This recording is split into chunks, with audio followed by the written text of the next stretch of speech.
Ladies and gentlemen, wherever you are, welcome to the IMANI-GIZ Reform Dialogue. It's been a series over the last few years, and today is a conversation that is very relevant for its time. It's a conversation that is asking a fundamental question. Is Ghana's macroeconomic environment an enabler or a hammer to attracting investment?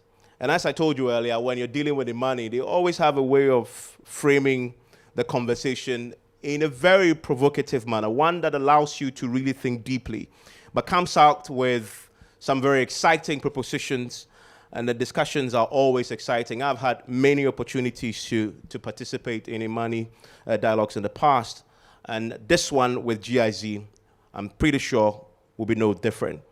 So ladies and gentlemen, we have in our midst a very eminent economist, a man that, 18 years ago when I started my profession as a broadcast journalist, always looked forward to listening to. I've got my producers to chase him down for an interview recently, and he's always turned me down. He doesn't know that because I haven't called him myself. I heard him speak on the economy recently, and he's always fascinating. It was fascinating 18 years ago when I started listening to him, so very fascinating still now in 2022. And so, ladies and gentlemen, you may be guessing. If you haven't guessed right, he is in the person of Mr. Kwame Pianim. Please, a round of applause for him. He's an economist. Shortly, we also have a few dignitaries who will join us with a panel also. Another is a woman who has taken to the, a public stage when it comes to speaking on these matters with some authority. And I must confess, as a broadcast journalist, it's not always that you find you find the room to have a gender balance in a paneling of guests. And so we were very grateful when somebody suggested that there's a certain very astute economist at the University of Ghana we should try. And so we did, and we have fallen in love with her ever since. And you possibly would have heard her talk to us, helping elucidate on a number of things when it comes to the economy of Ghana. And she's in the person of Dr. Priscilla Chumesi Bafwa, and she's also with us. A round of applause for her. We'll also be joined by Dr. Sam Mensah. You may know him. He's the founder and executive chairman of SEM Group, and he would be our guest. Honorable Dr. John Kuma is a deputy finance minister. We're expecting him to join us shortly. Meanwhile, we are live on the Joy News channel. It is on the multi-TV channel. We are also live on Facebook. We are live on YouTube, and we are live on Imani's own YouTube streaming service and on their website as well. And so wherever you are, you can join the conversation on Facebook because we are streaming. The conversation is happening, and I see many of you already participating and sharing your thoughts on the key question. We are also, as I said, on YouTube and on the Joy News channel on multi-TV. The question is simple. Is Ghana's macro environment an enabler or a hammer to attracting investments? You hear the experts, but I want to hear from you also. I want to now invite Mr. Kwame Pianim, who's going to be giving us the keynote address to kick us off. A round of applause for Mr. Pianim, please.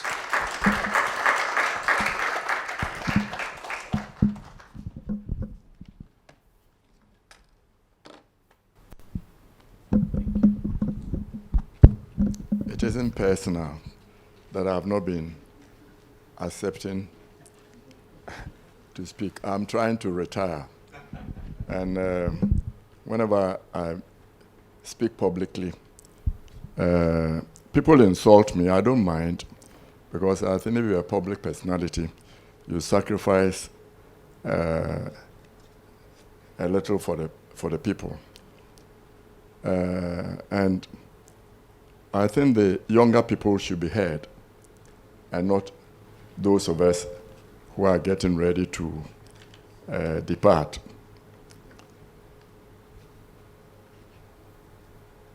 My thanks to Imani and GIZ for making this possible. I believe in as many people as possible talking on topical issues, especially on the economy, because the more people who talk, the more perspectives you get, and then you get to the truth. Most of us, when we're children, will listen to the Aesop stories and the Hindu story of the three blind people who are trying to describe an elephant.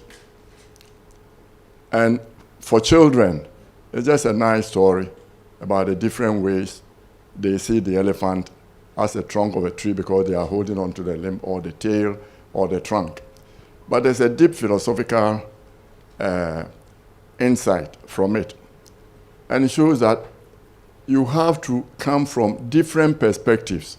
You need several perspectives in order to get to the truth. And this is why I think people should always let people talk. And when you talk and people say you shouldn't talk, don't mind them. Because in Ghana, those of us who talk do not know, and those who talk do not necessarily know.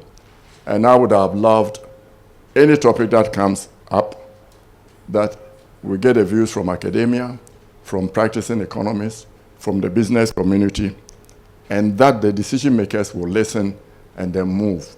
And then all of us, our life will be easier. We have a beautiful country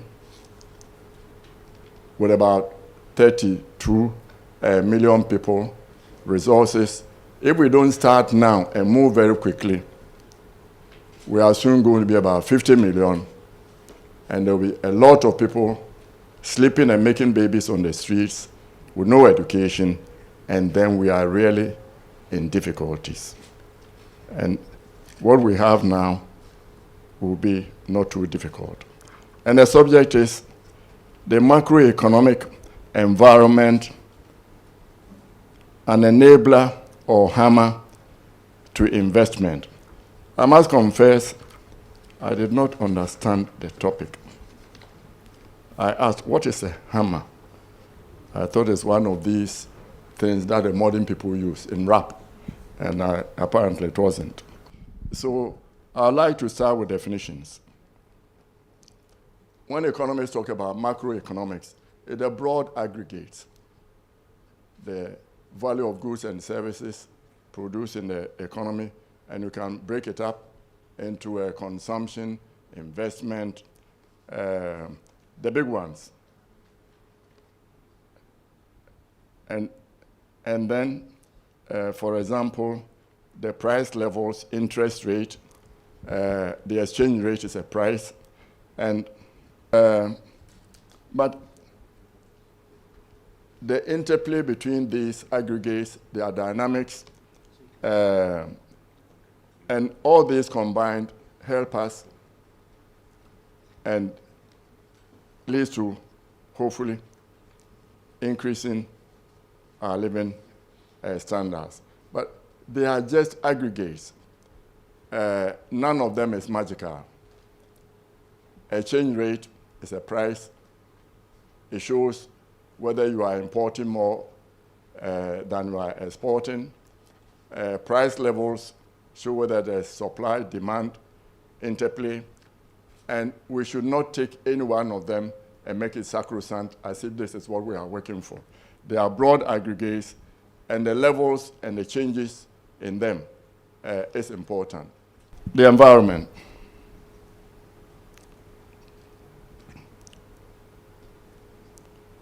And by the environment, I understand the peculiar Ghanaian network of factors and actors that swirl around the discussions of the economy or any of these aggregates. A very famous chairman of the governing party now called some of these noises the ugly noises of politics. You know, they swirl around, and then our perceptions, all these are the environment that surround the macroeconomic debate. And they influence the tone, the direction, and the shape of the discussion. Next one. Enabler, normally in social sciences, is not positive. You are deemed to be an enabler if you are a parent and you are being permissive. But I'm taking that for IMANI enablers to be positive. The positive things that help stimulate and direct the economy in the right direction. And I'll take a hammer. I understand, people on the stock and say, oh, this share took a hammer. It means that it was really beaten down. So hammer is going to be understood to mean those that adversely, the set of factors that will have a negative effect on the economy, or on the development or growth of any of those aggregates. And sometimes we need to manage expectations. And managing expectations can be difficult if the noises surrounding a particular macroeconomic aggregate is being handled publicly. I remember a very good friend of mine calling me and saying, you are making it very difficult for the Bank of Ghana to manage expectations around the currency. Of course, if people believe that the cedi is going to depreciate, they all will make their demands. We are in April now, but most of the shopping that was done in Christmas, the time has come to pay. Our dividend profits, the time has come to pay. So if I know that the cedi is stable, I'm going to wait and go and get dollars when I need it. If I know it's going to go the other way, then I park all my cedis in the banks and ask people to grab all the dollars. And of course, it becomes difficult to be able to manage the expectations. Can I have the next one? By investments, everybody knows that is when you put money aside in the expectation of creating a stream of income to benefit from it, or you invest in an asset in order to be able to appreciate and benefit from it.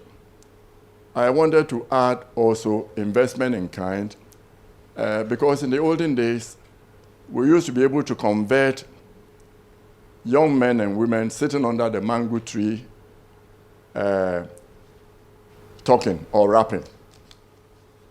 If you could get them to do community work, you divert them, and then that is investment in kind. They can make a road or clean up.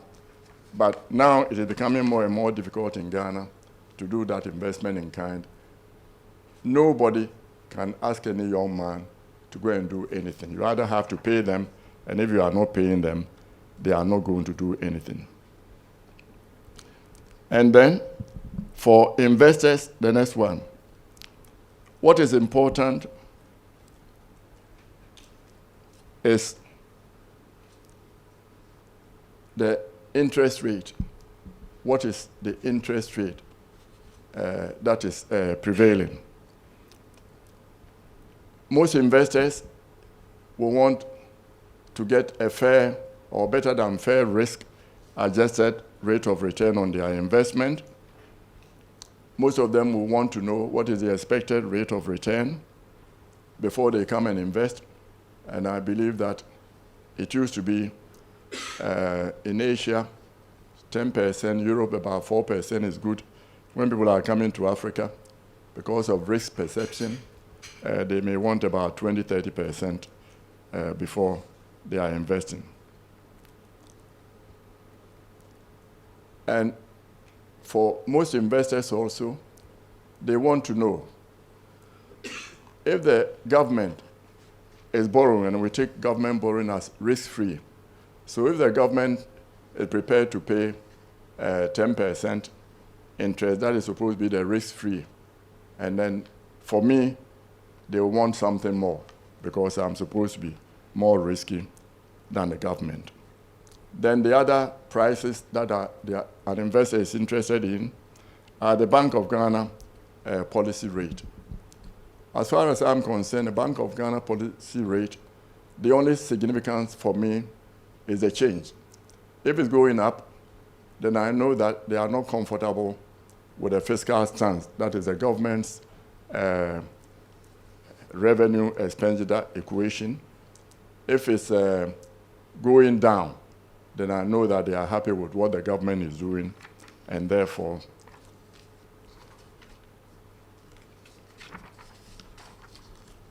the exchange rate and other prices may be stable.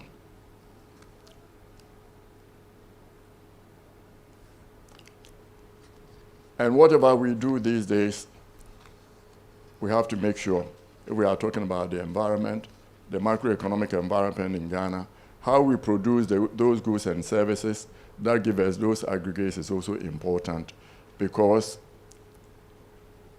if we do not seriously tackle the climate issue, already in April we've had just one rain in Accra. Normally by January there would have been some rain, and then we plant the corn, and by Easter there'll be fresh corn available.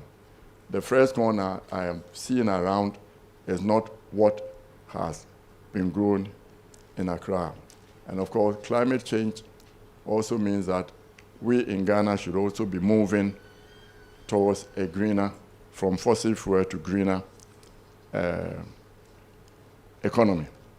And for us, the sun is there. So we need to be able to move in that direction. Why is the macroeconomic environment important?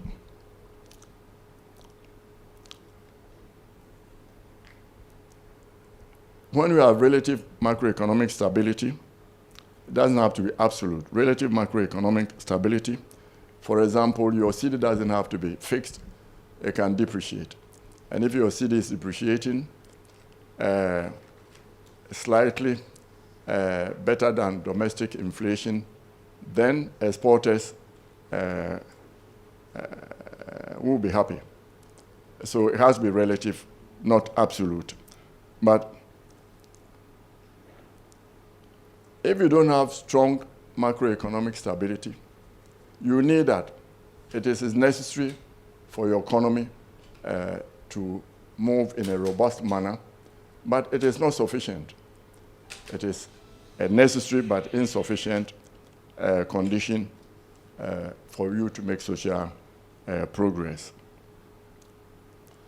Steady, robust, and sustainable growth in GDP provides the resource wherewithal. That is, if your GDP is growing, people have disposable income, then you can also expect to tax people without they are complaining too much.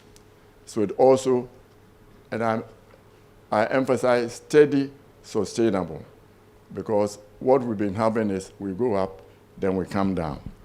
So it is important for that aggregate GDP to be growing, per capita income to be growing. If, of course, your population is growing faster than your rate of growth of GDP, then you also have a problem. Then you are not moving to the level of disposable income of around $3,000, where you can then afford to put aside some savings and move towards the stage where you can finance a lot of your investment through your domestic savings. And it also helps you to create some fiscal space. That is a little bit of space between your revenues and your expenditure. And politicians are very good at spending, and you need to have the resources and create some fiscal space in case of rainy days.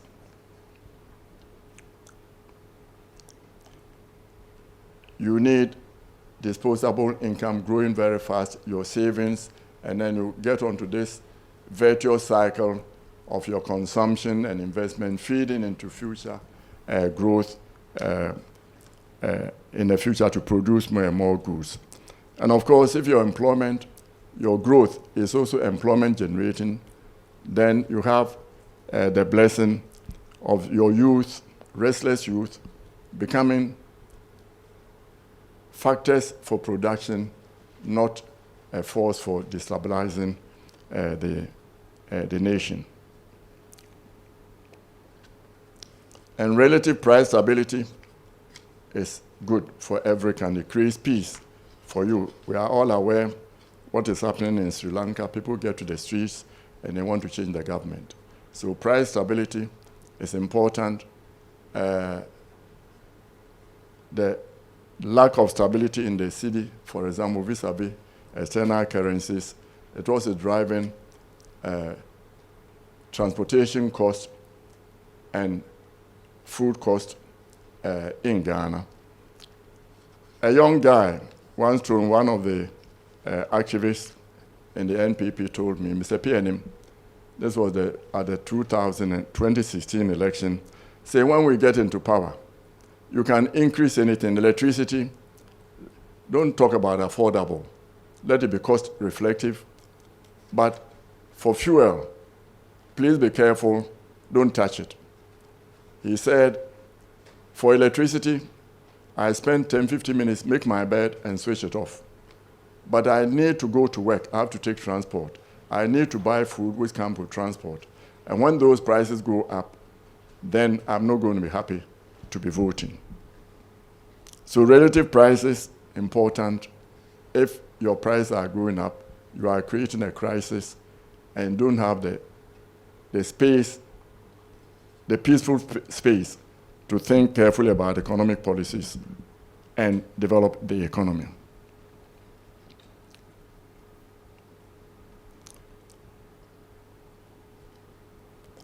The noises around the macroeconomic environment. In a democratic dispensation, and you also have social media, so everything escalates.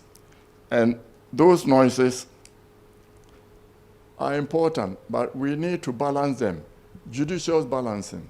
But I prefer that we balance it in favor of people speaking, not they are keeping quiet, because the more people talk, the more perspectives you get. And also, there's no harm anybody talking can do to the managers of the economy, because all it takes to set a record straight is a firm, credible, reliable statement from the managers of the economy, and everybody will keep quiet. If we say we are unhappy with the fiscal government expenditure and their revenue expectations, if we say we are unhappy with that, all you have to come up with is a very credible statement. This is where the money is going to come from. And if you give us that, that will shut everybody up. If you say we should not speak, it's just giving a get-out-of-jail card to the managers of the economy. Now let me talk about the characteristics of the Ghana economy. There's structural imbalance between expenditure and revenue. Structural because it goes deep.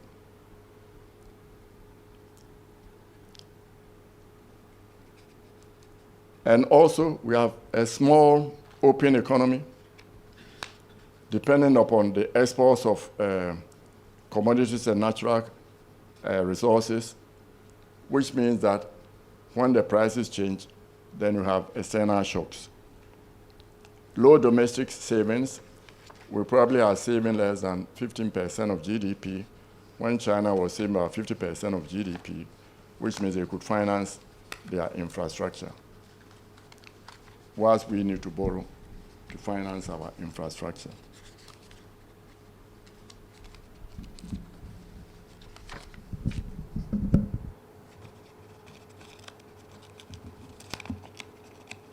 The trouble with some of these papers is that they stick together.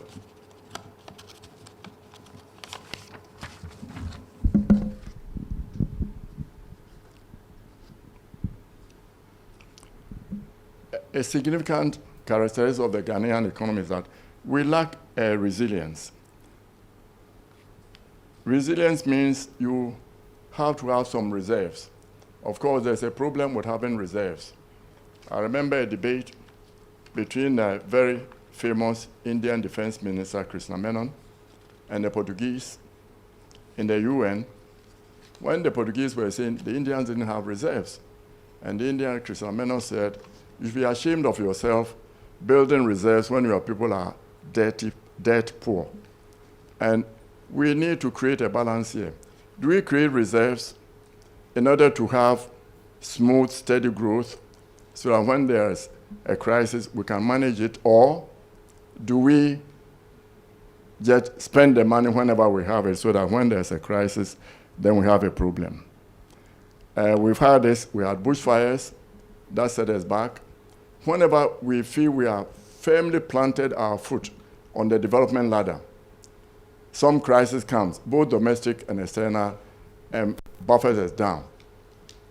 International financial crisis, energy prices, commodity prices, and now the uncertainties in the world brought about by the geopolitical situation in Ukraine. Our external public debt is also now all owed to the market, mostly 100%, maybe about 80% owed to the market. When you owe bilateral donors, Father Christmas will come and periodically wipe off your debt. Now it is no longer. So we have to be very careful. It's not easy. On the plus side, Ghana is a member of the IMF, a paid-up member, which means that when you get into these shocks and you need to make sacrifices to be able to get out of them, you can go to the IMF and get money. If you are serious about getting out of your problem, which we are going to have, inflict pain, sacrifices on your people. When you do a homegrown one, you inflict the pain, you don't have any resources. But when you are ready to inflict the pain and you talk to the IMF and the pain comes, they also provide the resources, balance of payments, foreign exchange to cushion your currency, and support for your recurrent expenditures. Why do we need external invested resources? I put this because it's obvious. For Ghana, if we are to grow maybe 6 to 8%, which we need to make steady progress, you need to invest about 18 to 24% of GDP as investment. If we have a saving rate of less than 15%, the rest has to come from outside. And therefore, you need to have a macroeconomic environment that is attractive to investors to be able to come in. If you take it another way, that it takes about $10,000 to create a decent paying manufacturing job, and about 750,000 young people being added to the labor force every year. You are looking at 7.5 billion in outlays to be able to do that. This is why Ghana, we need to attract foreign direct investment or portfolio investment to keep our economy going. How do we make this economy resilient? We need to be able to walk the talk and do the value addition so that we get more foreign exchange for our exports. We need to do the food security to reduce the importation of items that we can produce in Ghana. We need probably to think about cyclical budgeting. That is, you fix your petrol price, your gold price, all these prices are fixed at a certain level. So when there's more, you don't spend it, you keep aside. When it's not there, then you put it in so that you fill the gap and then you grow steadily. But that I said, this needs a discussion. Do we put reserves aside when our people are poor and we need to grow very fast? And as I said, relative price stability, also make sure that people save. I always told the story of my putting money in life insurance. 10 years later, I got it. I wanted to get the equivalent of about $100,000 to be able to buy a house. By the time the money came, it was around 100,000. But the city has shifted from being 1 cedi to the dollar to 300 cedis to the dollar. So all I had was money to buy a bottle of wine to drink. And that encourage people to save.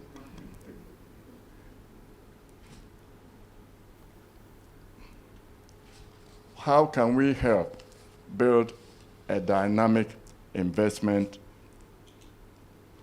environment? For investors, the perception that there's a judiciary that is trusted, that will give prompt and fair judgment is important. And therefore, we should all build confidence in the judiciary, and that will make it easy for people to come. The rule of law is very important. People have to know what is right, what you do, not that you say, who are you? I am this, and therefore I don't have to obey the law. Government should be perceived as enabling, taking the private sector as a national asset and promoting it, not as Dr. Frimpong once said, a vampire state, where the state is just there to leech on the people. We need to have a government that is perceived to be catering for the needs of the many, as opposed to pandering to the greed of the few. And we need also to have an incentive structure that directs our best and brightest into productive sectors of the economy. And more importantly, we should not waste crisis. We have a crisis now. Maybe the time has come for us to cut our cloth, our coat according to our cloth. That is, all the big ticket items that we do. For example, I think we need a cost-benefit analysis of the big expenditures. When politicians come with a big expenditure, let us see, how is it going to play out? Is it sustainable? Is it viable? And hopefully, the young economists will be able to put this in colors. This is a free senior high school. This is the percentage in recurrent expenditure, and you do it. The next 7 years, what is it going to look like? And what are we going to sacrifice for this laudable case? And in conclusion,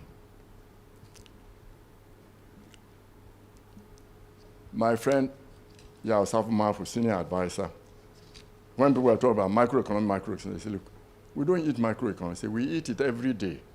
The exchange rate of the city, macroeconomics, GDP, macroeconomics, GDP per capita. So we are eating it every day, even though we don't know it. And there needs to be a judicious balancing of current expenditures, borrowing, so that there's justice, intergenerational justice, so that what I'm spending now on current expenditure is not going to be paid for by my grandchildren. Every generation should have to have its fair share and pay its fair share of the development burden.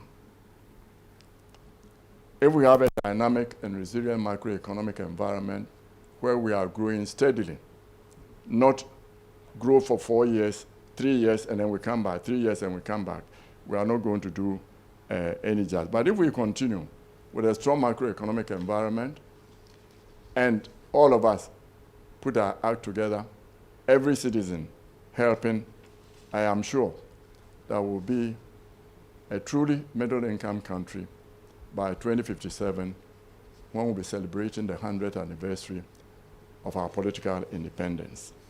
Thank you. Thank you very much.